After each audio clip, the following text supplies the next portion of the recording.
এক বাবা এসে বললেন, ওমর ফারুক আমার ছেলে কথা শোনেন, বেয়াদব। ওমর ফারুক ছেলেরা ডাকলেন, বাবা তুমি তোমার আব্বাজানের কথা শোনো না, এটা তো কবিরা গুনাহ। ছেলে বলে, ওমর ফারুক সব দায়িত্ব আল্লাহ ছেলে মেয়েদেরকে দিয়েছে। ওমর ফারুক বললেন, অবশ্যই দায়িত্ব দিয়েছে।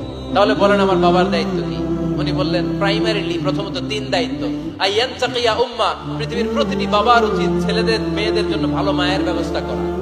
2 নম্বরে আইয়ুহসিনা ইসমা, সুন্দর তার একটা নাম রেখে দেয়া। 3 নাম্বার ইউআল্লিমাহুল কিতাব, তার আল্লাহর কিতাব শিক্ষা দেওয়া। এবার ছেলেকে আমার আব্বা 3টার একটাও করে নাই।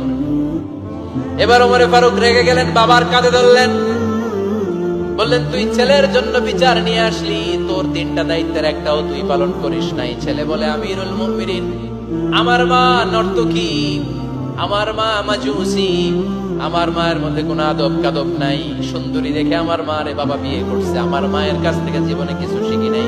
2 নাম্বার সাম্মানি খানফাসা, আমার বাবা আমার নাম রেখেছে চামচিকা।